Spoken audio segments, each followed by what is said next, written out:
Subscribe करिए हमारे channel target UP TET CTET को और बेल आइकन को दबाइए। हेलो फ्रेंड्स, मैं रेनू स्वागत करती हूँ आप सभी भावी अध्यापक एवं अध्यापिकाओं का आपके अपने channel target UP TET CTET में। दोस्तों, आज इस वीडियो में हम आपके डीएलएड फर्स्ट सेमेस्टर के संस्कृत सब्जेक्ट के पवन सीरीज के मोस्ट इंपोर्टेंट अतिलघुत्तीय क्वेश्चंस को पढ़ने वाले दोस्तों, और इसी पूरी वीडियो में आपको सारे के सारे क्वेश्चंस यहाँ पर मैं सॉल्व करा दूंगी। चलिए स्टार्ट करते हैं क्वेश्चन नंबर 1 से। क्वेश्चन नंबर 1 है, संस्कृत भाषा में कितने पुरुष होते हैं? तो आपको पता है कि 3 पुरुष होते हैं, प्रथम पुरुष, मध्यम पुरुष और उत्तम पुरुष। क्वेश्चन नंबर 2 पर आते हैं, आसपास की वस्तुएं, पेड़, घर, बागीचा तथा पौधे के संस्कृत का नाम लिखिए। तो दोस्तों देखिए, पेड़ को हम क्या कहेंगे? वृक्ष कहेंगे। घर को हम गृह कहेंगे, ठीक है, या गृहम कहेंगे। बागीचा को उद्यान कहेंगे और पौधे को पादपः कहेंगे। क्वेश्चन नंबर 3 है, पशु पक्षियों, कौवा, भौरा, पक्षी तथा कोयल के संस्कृत में नाम लिखिए। दोस्तों देखिए, कौवा को हम कहते हैं काकः, भौरा को भ्रमरा, ये बहुत इंपॉर्टेंट है। पक्षी को खगा कहते हैं, खग कहते हैं, और कोयल को विका कहते हैं। क्वेश्चन नंबर 4 है, आसपास की वस्तुएं जैसे कि फूल, चौराहा, अनार, नींबू, गेंद को संस्कृत में क्या कहते हैं? दोस्तों देखिए, फूल को पुष्प कहते हैं या पुष्पम, चौराहा को चतुष्ट पथ कहते हैं। फिर इसके बाद देखिए, अनार को हम दाड़िमम कहते हैं, अनार को दाड़िमम कहते हैं, दाड़िम, और यहाँ पे दाड़िमम हो गया। नींबू को नींबुकम, नींबुकम, और गेंद को कंदुका। क्वेश्चन नंबर 5 है, संस्कृत में लिंग कितने प्रकार के होते हैं? तो आपको पता है संस्कृत में वचन भी 3 प्रकार के होते हैं, लिंग भी 3 प्रकार के होते हैं, पुरुष 3 प्रकार के होते हैं। तो दोस्तों यहाँ पर देखिए, लिंग पूछा है तो पुल्लिंग, स्त्रीलिंग और नपुंसक लिंग, और वचन भी 3 होते हैं, एक वचन, द्विवचन और बहुवचन। 2019 में देखिए क्वेश्चन पूछा गया है। क्वेश्चन नंबर 6 है, लट लकार का प्रयोग किस काल के लिए होता है? तो लट लकार का प्रयोग वर्तमान काल के लिए होता है, यानी कि जो चल रहा होता है। क्वेश्चन नंबर 7 है, गम धातु के प्रथम पुरुष बहुवचन का रूप लंग लकार में क्या होगा? तो गम धातु के प्रथम पुरुष बहुवचन का रूप लंग लकार में अगच्छन होगा। दोस्तों, गम धातु गच्छति, गच्छता, गच्छन्ति, गच्छसि, गच्छता, गच्छत, गच्छामि, गच्छाओ, गच्छामि, ये लट लकार है। यहाँ पर लंग लकार पूछा तो लंग लकार का जो प्रथम पुरुष बहुवचन का रूप होगा वो होगा अगच्छन। क्वेश्चन नंबर 8 है, दोस्तों ये सारे के सारे धातु रूप ऑलरेडी मैं आप लोगों को पढ़ा चुकी हूँ, शब्द रूप भी पढ़ा चुकी हूँ क्लासेस में। तो गम धातु यहाँ पर आपने देख लिया। अब क्वेश्चन नंबर 8 में देखिए, संस्कृत में वचन कितने प्रकार के होते हैं? अभी मैंने आपको बताया कि वचन 3 प्रकार के होते हैं। कौन कौन से? एक वचन, द्विवचन और बहुवचन। देखिए 19 में ये सारे क्वेश्चन पूछे हुए हैं और आपके एग्जाम के लिए भी बहुत इंपॉर्टेंट है। क्वेश्चन नंबर 9 है, बालकः शब्द में प्रयुक्त विभक्ति और वचन बताइए। दोस्तों बालकः है या इसमें बहुवचन है और विभक्ति कौन है? तृतीया विभक्ति। बालकः में तृतीया विभक्ति बहुवचन है। 2019 में ये क्वेश्चन भी पूछा। बालक शब्द रूप भी मैंने आप लोगों को लिखाया है, समझाया है, पढ़ाया है। कैसे शब्द रूप को याद करते हैं ये भी मैंने आप लोगों को बताया ट्रिक के माध्यम से। शब्द रूप, धातु रूप आप सब याद कर सकते हैं बहुत ही आसानी से, अगर आपने मेरी क्लासेस देखी इसमें मैंने आप लोगों को बताया है। क्वेश्चन नंबर 10 है, नवनीतम शब्द का हिंदी अर्थ क्या होता है? तो नवनीतम शब्द का हिंदी अर्थ होता है ताजा मक्खन, कोमल, मुलायम, हमेशा नई। क्वेश्चन नंबर 11 पर आते हैं, निम्नलिखित फल व सब्जियों के नाम संस्कृत में लिखिए। तो जामुन को क्या कहते हैं? जामुन को हम कहते हैं जम्बू, आम को आम्र कहते हैं, करेला को कठिल्लका कहते हैं। दोस्तों कद्दू को यहाँ पर देखिए कुष्मांड कहते हैं, ये आधा शाह रहेगा, पूरा शाह नहीं रहेगा, ठीक है, कुष्मांड, और तुम्बी भी कहते हैं। क्वेश्चन नंबर 12 है, भोजन संबंधी वस्तुएं चना, मक्खन, नमक एवं रोटी को संस्कृत में क्या कहते हैं?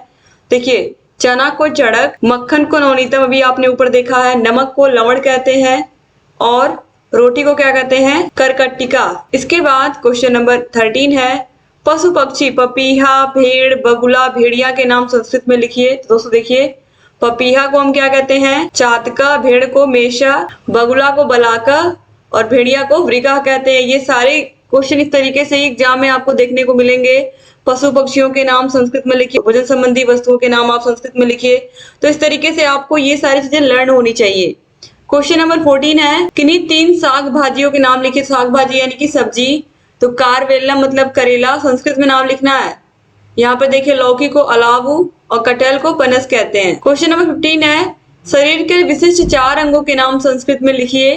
तो गर्दन को हम ग्रीवा कहते हैं, नाखून को नखा कहते हैं, दांत को दशनम कहते हैं, आंख को लोचनम कहते हैं और सिर को मुंडम कहते हैं। क्वेश्चन नंबर 16 पर आते हैं, संज्ञा को परिभाषित करिए। संज्ञा की परिभाषा बताने की जरूरत नहीं है। किसी व्यक्ति, वस्तु या स्थान के नाम को हम संज्ञा कहते हैं, जैसे कि राम, श्याम, गीता, आगरा, मोहन। ठीक है, इस तरीके से। तो प्राणी, वस्तु, स्थान या भाव का बोध कराने वाले सब संज्ञा कहलाते हैं, तो ये तो आपको पता ही है। क्वेश्चन नंबर 17 पूछा, संज्ञा के कितने भेद? दोस्तों आप लोगों को पता है कि हिंदी में 5 भेद होते हैं, संस्कृत में 3 भेद होते हैं, लेकिन आप देख सकते हो यहाँ पर संज्ञा के 5 भेद लिखा हुआ है। दोस्तों अगर ये क्वेश्चन ऑप्शन में आता उसमें 3 नहीं दिया है, तब आप 5 लगाओगे कि यहाँ पर संस्कृत की बात की गई, संस्कृत में 3 ही माने गए हैं। आप लोगों के सिलेबस में कहीं 3 दिया है तो कहीं 5 दिया है, इसलिए यहाँ पर कंफ्यूज किया आप लोगों को। लेकिन आपको याद रखना है कि हिंदी में 5 और संस्कृत में 3 ही होते हैं। ठीक है, संज्ञा। क्वेश्चन नंबर 18 है, लिंग को परिभाषित करिए। संज्ञा के जिस रूप से स्त्री या पुरुष वाचक होने का बोध होता है उसे हम क्या कहते हैं? उसे लिंग कहते हैं। पुल्लिंग क्या होता है? तो जिन शब्दों से पुरुष जाति का बोध होता है उसे हम पुल्लिंग कहते हैं। क्वेश्चन नंबर 20 है, स्त्रीलिंग किसे कहते हैं? जिन संज्ञा शब्दों से स्त्री या मादा जाति का बोध होता है उन्हें हम स्त्रीलिंग कहते हैं। क्वेश्चन नंबर 21 है, नपुंसक लिंग किसे कहते हैं? ऐसे शब्द जो न तो नर और न ही मादा का बोध कराते हैं, यानी कि ना तो नर होते हैं, ना तो स्त्रीलिंग होते हैं, ना ही पुल्लिंग होते हैं, तो ऐसे शब्दों को हम क्या कहते हैं? नपुंसक लिंग कहते हैं। क्वेश्चन नंबर 22 है, वचन का अर्थ बताइए। तो संज्ञा एवं सर्वनाम की संख्या का बोध कराने वाले शब्द वचन कहलाते हैं। संज्ञा और सर्वनाम की संख्या बताते हैं, जैसे कि 3 बालक, 2 हिरन, 2 कबूतर, 3 बकरियां। ठीक है, तो इस तरीके से ये जो संज्ञा और सर्वनाम की संख्या बताने वाले शब्द होते हैं ये वचन कहलाते हैं। अब संस्कृत में कितने वचन होते हैं? अभी आपने देखा, एक वचन, द्विवचन और बहुवचन, यानी कि कुल 3 वचन होते हैं संस्कृत भाषा में। क्वेश्चन 24 है, नीति वचन या सुभाषितानि सूक्तियों की हिंदी से संस्कृत बनाएं। तो देखिए, पहला है संस्कृत सत्य की ही जीत होती है, असत्य की नहीं। तो सत्यमेव जयति नानृतम। फिर है, सभी धनों में विद्या धन श्रेष्ठ है, तो विद्या धनम सर्वधनम प्रधानम। और आचरण श्रेष्ठ धर्म है, तो आचार परमो धर्मा। क्वेश्चन 25 पर आते हैं, निम्नलिखित हिंदी वाक्यों का संस्कृत में अनुवाद करिए। तो नदी कोश भर तक टेढ़ी है, तो क्रोशम कुटिला नदी। लोभ मोह मनुष्य के शत्रु है, तो लोभा मोहा च मानवस्य शत्रु अस्ता। क्वेश्चन नंबर 26 है, निम्नलिखित संस्कृत वाक्यों का हिंदी में अनुवाद करिए। सा निसर्गेण चंचला, वह स्वभाव से चंचल है। सह पादेन खंज, वह पैर से लंगड़ा है। और वह पैर से लंगड़ा है में तृतीया विभक्ति होगी। जहां पर भी किसी के भी अंग में कोई विकार होता है तो वहां पर तृतीया विभक्ति होती है, यानी कि करण कारक। क्वेश्चन नंबर 27 पर आते हैं, निम्नलिखित नीति परक हिंदी वाक्यों का संस्कृत में अनुवाद करिए। तो पहला है, सज्जन पुरुषों की बात को मानना चाहिए।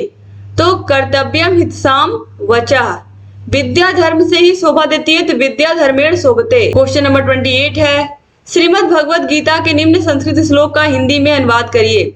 यदा यदा हि धर्मस्य ग्लानिर्भवति भारत अभ्युत्थानम धर्मस्य तदात्मानं सृजाम्यहम्। तो हे भरत, यानी कि अर्जुन, ये भगवान श्री कृष्ण अर्जुन को समझा रहे हैं, जब जब धर्म की हानि और अधर्म की वृद्धि होती है तब तब मैं अपने आप को प्रकट करता हूँ, अर्थात साकार रूप में अवतरित होता हूँ। ठीक है, ये कहा है भगवान ने। क्वेश्चन नंबर 29 है, श्रीमद् भगवद गीता के निम्नलिखित हिंदी खंड का संस्कृत में अनुवाद करिए। इसको यानी कि आत्मा को ना तो शस्त्र काट सकते हैं, ना ही इसे अग्नि जला सकती है, ना जल इसे गीला कर सकता है और ना वायु इसको सुखा सकती है, अर्थात आत्मा सदा विकार रहित स्थिति में होती है। तो दोस्तों इसका संस्कृत में अनुवाद होगा, नैनम छिन्दन्ति शस्त्राणि नैनम दहति पावका न चैनम क्लेदयन्त्यापो न शोष्यतु मारते। और ये आप लोगों ने पहले भी सुना होगा, आपने पहले भी इसको पढ़ा होगा, तो इसको याद रखिएगा आप लोग, क्योंकि इस संस्कृत में श्लोक भी पूछता है लिखने के लिए। ठीक है, क्वेश्चन नंबर 30 पर आते हैं, संस्कृत शिक्षण में प्रयुक्त कोई 3 उपकरणों के नाम लिखिए। तो श्यामपट, मॉडल, प्रतिरूप, चार्ट पेपर, इन सब का प्रयोग हम करते हैं संस्कृत पढ़ाते समय बच्चों को। क्वेश्चन नंबर 31 है, नकुलः, कीरः, अरवन, लूता, असंदिका शब्दों में से किन्हीं 3 शब्दों का अर्थ लिखिए। तो नकुलः नेवला, अरवन घोड़ा, घोड़ा को हम क्या कहते हैं? अश्व भी कहते हैं ना संस्कृत में, अश्व। लूता यानी कि मकड़ी या चींटी, और कीरा यानी कि तोता। क्वेश्चन नंबर 32, संस्कृत में 4 पशुओं के नाम लिखिए। तो अश्व, अजा, कुकुरा, गौ, सिंह। तो अश्व मतलब घोड़ा, अजा मतलब बकरी, कुकुरा मतलब कुत्ता, गौ मतलब गाय और सिंह मतलब शेर। क्वेश्चन नंबर 33 पर आते हैं, निम्नलिखित शब्दों में से किन्हीं 6 शब्दों के संस्कृत नाम लिखिए। तो घोड़ा को अश्व कहते हैं, कुत्ता को कुकुरा कहते हैं, हिरन को मृगा कहते हैं, बकरी को अजा कहते हैं, कोयल को कोकिला, चिड़िया को चटका और पेड़ को वृक्ष कहते हैं। इसके बाद देखिए, तरबूज को कालिंदम कहते हैं, लड्डू को मोदका कहते हैं और अनार को दाड़िमम। ठीक है, दाड़िमम यहाँ पे म होगा। क्वेश्चन नंबर 34 है, मकरा, सरिका, मरालय, ससका शब्दों में से किन्हीं दो शब्दों का हिंदी में अर्थ लिखिए। तो मकरा यानी कि घड़ियाल, सारिका यानी कि मैना, मरालय यानी कि हंस या बत्तख और ससका यानी कि खरगोश। खरगोश को क्या कहते हैं? ससका कहते हैं संस्कृत में, और ये कई बार पूछा गया आपके एग्जाम में। क्वेश्चन नंबर 35 है, निम्नलिखित शब्दों में से पुल्लिंग, स्त्रीलिंग और नपुंसकलिंग शब्दों को अलग अलग करिए। तो हिमालय, सागर, राजन, गंगा, नदी, वधु, फलम, पुस्तकम, सौंदर्यम। तो इसमें से पुल्लिंग है हिमालय, उसके बाद दोस्तों सागर और उसके बाद राजन। ये क्या है? पुल्लिंग शब्द है। अब स्त्रीलिंग में देखिए गंगा है, नदी है और वधु है, और नपुंसक लिंग में फलम, पुस्तकम और सौंदर्यम। क्वेश्चन नंबर 36 है, वाच्य शब्द संस्कृत में पुल्लिंग है या स्त्रीलिंग? तो वाच्य शब्द क्या है? स्त्रीलिंग है। क्वेश्चन नंबर 37 है, संज्ञा एवं सर्वनाम में उदाहरण से तंत्र लिखिए। तो संज्ञा जैसे कि राकेश और सुरेश दिल्ली गए, और सर्वनाम हम दिल्ली गए। तो हम की जगह पर कौन है? राकेश और सुरेश। तो संज्ञा और सर्वनाम आपको समझ में आएगा। संज्ञा शब्द क्या होते हैं? किसी व्यक्ति, वस्तु या स्थान के नाम को हम संज्ञा कहते हैं। और जो सर्वनाम होता है, जो संज्ञा शब्दों के स्थान पर प्रयोग किए जाने वाले शब्द। अब देखिए हम दिल्ली गए, तो हम की जगह किसने ले ली? राकेश और सुरेश की जगह किसने ले ली? हमने ले ली। तो ये जो हम शब्द है ये सर्वनाम शब्द हो गया। क्वेश्चन नंबर 38 है, पितृ, सखी, इदम, ककुभ, अप, अदस शब्दों में से संज्ञा व सर्वनाम को अलग अलग छांट कर लिखिए। दोस्तों यहाँ पर आप देखिए संज्ञा शब्द है पितृ और सखी, इसके बाद सर्वनाम में है इदम, आप देख सकते हैं यहाँ पर, फिर ककुभ है, फिर अप है, फिर अदस है। क्वेश्चन नंबर 39 है, पितरी शब्द में किस विभक्ति का प्रयोग हुआ है? तो पितरी शब्द में सप्तमी विभक्ति एक वचन का प्रयोग हुआ है। पितृ शब्द रूप भी मैंने आप लोगों को लिखाया हुआ है, बहुत अच्छे से समझाया हुआ है। दोस्तों बहुत ही सरल भाषा में मैंने आप लोगों को लर्न करना सिखाया है। शब्द रूप हो चाहे धातु रूप हो, एक बार अगर आप देख लोगे तो आपको आसानी से याद रहेगा। और दोस्तों सारे के सारे विषयों की आप लोगों को पवन सीरीज की वीडियोस, राजन सीरीज की वीडियोस मिल जाएंगी। इसमें आपको सारे के सारे बहुविकल्पित उत्तरी बिल्कुल सॉल्व मिल जाएंगे। सारे विषयों के आपको प्रीवियस ईयर क्वेश्चन पेपर मिल जाएंगे। और इस संस्कृत विषय के 2015 से लेकर के अब तक के जितने भी पेपर हैं सब मैंने सॉल्व करा दिए हैं। तो अगर आप चाहते हो संस्कृत में आपके अच्छे नंबर आए, ओवरऑल सारे के सारे विषय में अच्छे नंबर आए, तो प्लीज आप लोग सारे के सारे वीडियोस को देख लीजिए और एग्जाम में कॉपी कैसे लिखें इस वीडियो को भी जरूर देख के जाइएगा। क्वेश्चन नंबर 40 है, संप्रदान कारक का प्रयोग किस विभक्ति के लिए होता है? संप्रदान कारक दोस्तों चतुर्थी विभक्ति के लिए प्रयोग होता है। कर्ता, कर्म, करण, करण में तृतीया विभक्ति, संप्रदान कारक यानी कि कारक में चतुर्थी विभक्ति होती है, और पंचमी यानी कि अपादान में पंचमी विभक्ति होती है। क्वेश्चन नंबर 41 है, राम, हरि, गुरु, सर्व, तद, युष्मद, अश्मद शब्दों में से संज्ञा एवं सर्वनाम को अलग करिए।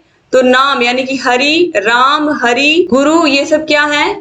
ये सब संज्ञा शब्द है। बाकी सर्व, तद, युष्मद, अश्मद ये सब सर्वनाम शब्द है। क्वेश्चन नंबर 42 है, निम्नलिखित में से किन्हीं 4 शब्दों के हिंदी अर्थ लिखिए। समाचार पत्रम को अखबार कहते हैं, अश्रु को क्या कहते हैं? आंसू कहते हैं, न्यायालय को क्या कहते हैं? अदालत कहते हैं, श्व को क्या कहते हैं? आने वाला कल, श्व होगा यहाँ पर, वह श्व। इसके बाद देखिए पितृव्य को कहते हैं, यहाँ पर यह रहेगा, ये चाचा हो जाएगा। पितामह यानी कि बाबा, और द्वारम यानी कि दरवाजा। क्वेश्चन नंबर 43 है, राम शब्द प्रथमा विभक्ति एक वचन का रूप लिखिए। तो राम है, रामो, रामा। तो राम शब्द प्रथमा विभक्ति एक वचन का यहाँ पर रूप लिखना था। क्वेश्चन नंबर 44 है, नदी शब्द का पंचमी विभक्ति तीनों वचनों में लिखिए। तो नद्या, नदीभ्याम, नदीभ्य। क्वेश्चन नंबर 45 है, विदुषा शब्द किस विभक्ति और वचन में? तो विदुषा शब्द तृतीया विभक्ति एक वचन का रूप है। ये सब मैंने आप लोगों को लिखवाया। यहाँ पर देखिए युष्मद पूछा, युष्मद शब्द का द्वितीय विभक्ति बहुवचन का रूप लिखिए। युष्मद, अस्मद ये सारे शब्द रूप मैंने आप लोगों को लिखाए हैं। तो देखिए द्वितीय विभक्ति हो जाएगा त्वाम, युवाम, युष्मान। इसके बाद क्वेश्चन नंबर 47 है, वृक्ष शब्द का पंचमी विभक्ति एक वचन का रूप लिखिए। तो देखिए वृक्ष शब्द रूप ये हो जाएगा वृक्षात, पंचमी एक वचन का रूप वृक्षात। क्वेश्चन नंबर 48 है, गुरु शब्द का तृतीय विभक्ति एवं पंचमी विभक्ति में तीनों वचनों में रूप लिखिए। तो यहाँ पर आप देखिए तृतीय, चतुर्थी, पंचमी तीनों यहाँ पर दिया हुआ। तो गुरुड़ा, गुरुभ्याम, गुरुभी ये हो गई तृतीय विभक्ति। इसको चतुर्थी है गुरुवे, गुरुभ्याम, गुरुभ्य। फिर पंचमी है गुरो, गुरुभ्याम, गुरुभ्य। क्वेश्चन नंबर 49 है, एतद नपुंसक लिंग प्रथमा विभक्ति बहुवचन में रूप लिखिए। तो ये हो जाएगा एतानि। क्वेश्चन नंबर 50 है, चाहिए के योग में किस लकार का प्रयोग होता है? चाहिए के योग में विधिलिंग लकार का प्रयोग होता है। चाहिए के अर्थ में दोस्तों तो लट लकार, लिट लकार, लोट लकार, विधिलिंग लकार और लंग लकार, यही 5 लकार होते हैं जिनको आपको पढ़ना होता है आपके सिलेबस में। क्वेश्चन नंबर 51 है भू धातु का रूप लिट लकार के तीनों वचनों में लिखिए। तो देखिए भू धातु यानी कि भविष्यति, भविष्यतः, भविष्यन्ति, भविष्यसि, भविष्यतः, भविष्यत, भविष्यामि, भविष्याव, भविष्यामः। इसके बाद दोस्तों आगे बढ़ेंगे। क्वेश्चन नंबर 52 है गम धातु रूप लट लकार मध्यम पुरुष तीनों वचनों में लिखिए। तो आपको पता ही है गच्छति, गच्छतः, गच्छन्ति, ये हो गया प्रथम पुरुष। अब मध्यम पुरुष की बात हम करेंगे तो गच्छति, गच्छतः, गच्छत, ये हो गया मध्यम पुरुष। इसके बाद क्वेश्चन नंबर 53 है निम्न को सुमेलित कीजिए। तो दोस्तों प्रथम पुरुष, मध्यम पुरुष, उत्तम पुरुष यहाँ पे दिया हुआ है।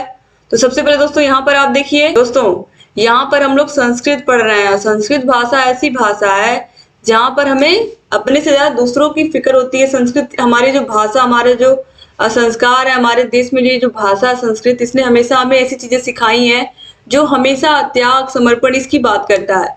और ये हमेशा हमेशा चरित्र को ऊपर रखता है कि चरित्र चला गया तो सब कुछ चला जाएगा इंसान का। तो प्रथम पुरुष, इसीलिए यहाँ पर प्रथम पुरुष कहने के, लेकिन प्रथम पुरुष में हमेशा कौन आता है? वह आता है। ठीक है, प्रथम पुरुष यानी कि सबसे पहले हम तीसरे व्यक्ति को स्थान दे रहे हैं। फिर उसके बाद मध्यम पुरुष में आता है तुम, मध्यम पुरुष में कौन आता है? तुम। फिर उत्तम पुरुष में इंसान सबसे लास्ट आता है, फिर वह खुद के बारे में, पहले दूसरों के बारे में, फिर सामने वाले के बारे में, फिर वो अपने बारे में सोचेगा, यानी कि मैं के बारे में सोचेगा। तो इस तरीके से जो तीसरे के बारे में सोच रहा है उसको सबसे आगे रखा गया, फिर जो सामने वाले के बारे में सोच रहा है वह मध्यम पुरुष, और जो बाद में है सबसे वह उत्तम पुरुष यानी कि मैं के लिए आया। तो इस तरीके से यहाँ पर आप देख सकते हो प्रथम पुरुष, मध्यम पुरुष और उत्तम पुरुष। इसके बाद क्वेश्चन नंबर 54 है पठ धातु का लट लकार एवं लंग लकार में प्रथम, मध्यम तथा उत्तम पुरुषों में तीनों वचनों में रूप लिखिए। तो पठति, पठता, पठन्ति, पठसि, पठता, पठत, पठामि, पठावा, पठामा, ये हो गया लट लकार। इसके बाद देखिए लंग लकार, अपठत, अपठताम, अपठन, अपठ, अपठतम, अपठत, अपठम, अपठाव, अपठम। मैंने बहुत ही सरल भाषा में आप लोगों को बताया है शब्द रूप और धातु रूप, जहां पर आसानी से आपको लर्न करने की ट्रिक भी बताई है, इनको कैसे आप आसानी से लर्न कर सकते हैं। क्वेश्चन नंबर 55 है भू धातु लंग लकार मध्यम पुरुष तीनों वचनों में लिखिए। तो अभवः, अभवताम, अभवत। क्वेश्चन नंबर 56 है हितम मनोहारी च दुर्लभ वचा सुक्ति नीतिपरक वाक्य का अर्थ लिखिए। बहुत ही अच्छा है ये। तो हितकारी एवं मनोहर वचन आज के समय में क्या है? दुर्लभ है, यानी कि जो आपके लिए अच्छे भी हो और आपको सुनने में भी अच्छे लगे और वाकई में आपके लिए हितकारी हो, ऐसे वचन आज के टाइम में सुनना बहुत मुश्किल है। क्वेश्चन नंबर 57 है विभूषण मौनम पंडिता नाम। वाक्य का अर्थ है चुप रहना विद्वानों की शोभा होती है। जो इंसान बहुत टैलेंटेड होता है, जिसके अंदर बहुत ज्ञान होता है, आप देखोगे वो बहुत शांत रहता है, वो हर जगह नहीं बोलता है, जब उसको जरूरत होती है वो तभी बोलता है। क्वेश्चन नंबर 58 है आत्मन प्रतिकूलानि परेशान न समाचरित। ये आप लोगों को सभी को, हम सभी को इस ये जो लाइन कही गई है, जो सूक्ति कही गई है, ये बहुत सोच समझ की गई है। यानी कि जो चीज हमें खुद नहीं अच्छी लगती, जो व्यवहार हमें खुद से अगर हमसे कोई इस तरीके का व्यवहार करेगा तो हमें नहीं अच्छा लगेगा, तो वो व्यवहार हमें दूसरे के साथ भी नहीं करना चाहिए।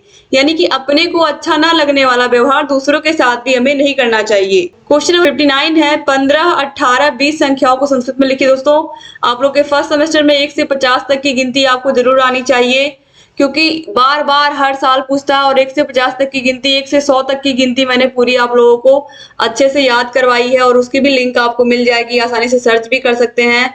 और आपको सारे के सारे विषयों की link description box, comment box में मिल जाएगी आपके फर्स्ट सेमेस्टर की, आप जाके देख सकते हैं। तो 15 को क्या कहते हैं? यहाँ पर देखिए पंचदशन, 18 को अष्टादशन और 20 को विंशति। क्वेश्चन नंबर 60 है क्रीड धातु का रूप लंग लकार एवं प्रथम पुरुष तीनों वचन में लिखिए। तो अक्रीडत, अक्रीडताम और अक्रीडन। क्वेश्चन नंबर 61 है 15 एवं 19 संख्याओं को संस्कृत में लिखिए। तो 15 को भी आपने देखा पंचदशन कहते हैं, और 19 को क्या कहते हैं? एकोन विंशति, एकोन विंशति। यहाँ पर देखिए विंशति इस तरीके से रहेगा, विंशति, यहाँ पर सा पर मात्रा नहीं रहेगी, ठीक है।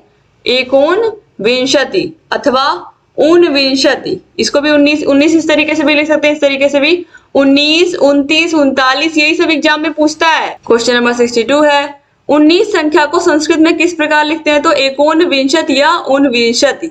ये बहुत इंपॉर्टेंट है, बार बार 19 पूछा गया है आपके एग्जाम में। क्वेश्चन नंबर 63 है निम्नलिखित पशु पक्षियों के नाम संस्कृत में लिखिए। तो गधा को क्या कहते हैं? गर्दभा, तोता को शुका, मछली को मीन और बकरी को अजा कहते हैं। क्वेश्चन नंबर 64 पर आते हैं। मुनि भी शब्द किस विभक्ति और वचन में? तो ये तृतीया विभक्ति बहुवचन में है, मुनि शब्द रूप का है। क्वेश्चन नंबर 65 है। युष्मभ्यम शब्द किस विभक्ति और वचन में है? तो चतुर्थी विभक्ति बहुवचन में। क्वेश्चन नंबर 66 है। न्यायात पथम प्रविचलन्ति पदम न धीरा, तो बहुत ही अच्छा सूक्ति है ये। वीर पुरुष न्याय के मार्ग से विचलित नहीं होते, यानी कि जो धीर पुरुष होते हैं, वीर पुरुष होते हैं, वो हमेशा सही का ही साथ देते हैं, सही रास्ता चुनते हैं। क्वेश्चन नंबर 67 है। सेवक स्वकार्यम अकरोत्, संस्कृत वाक्य का हिंदी में अनुवाद करिए तो सेवक ने अपना कार्य स्वयं किया, यानी कि खुद किया। लास्ट क्वेश्चन यहाँ पर हम पढ़ने जा रहे हैं। यहाँ से आपके सारे के सारे जितने भी क्वेश्चन थे आपके पवन सीरीज में सभी मैंने करा दिए, और आपके संस्कृत का यहाँ पर सारा का सारा चीज पूरा हो जाएगा। ये जितने भी क्वेश्चन है सारे कंप्लीट हो जाएंगे दोस्तों। डिस्क्रिप्शन बॉक्स, कमेंट बॉक्स में सारे वीडियोस को आप लोग देख लीजिएगा।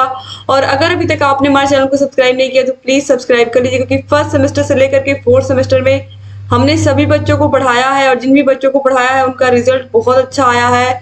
जो बच्चे चैनल से पढ़ के गए हैं तो प्लीज आप लोगों को भी अगर अपना रिजल्ट अच्छा चाहिए तो प्लीज पढ़ के जाइए चैनल से। क्वेश्चन नंबर लास्ट देखते हैं, यानी कि 68 देखते हैं। संस्कृत में लकार कितने होते हैं? संस्कृत में लकार दोस्तों होते हैं 5। तो लट लकार, लंग लकार, लिट लकार, लोट लकार और विधिंग लकार, ये आपके सिलेबस में है, इसलिए यहाँ पर 5 हैं। तो आपको 5 ही याद रखने हैं, ठीक है। वैसे 10 होते हैं लेकिन आपको 5 ही याद रखने, क्योंकि आपके सिलेबस में 5 ही, लट लकार, लंग लकार, लिट लकार, लोट लकार और विधिंग लकार। तो इस तरीके से यहाँ पर आपका पवन सीरीज खत्म, राजन सीरीज ऑलरेडी मैं पढ़ा चुकी हूँ। आपको सारे वीडियोस के लिंक मिल जाएगी डिस्क्रिप्शन बॉक्स, कमेंट बॉक्स में। दोस्तों वीडियो को शेयर करना मत भूलिएगा। वीडियो अच्छा लगा तो प्लीज लाइक करके जाइएगा, और जो भी डाउट है, जो वीडियो नहीं मिल रही है, आप कमेंट करिए, आपको हम लिंक प्रोवाइड कर देंगे। चैनल से बने रहिए दोस्तों, और डिस्क्रिप्शन बॉक्स, कमेंट बॉक्स में सारे विषयों की लिंक मिल जाएगी। जय हिंद।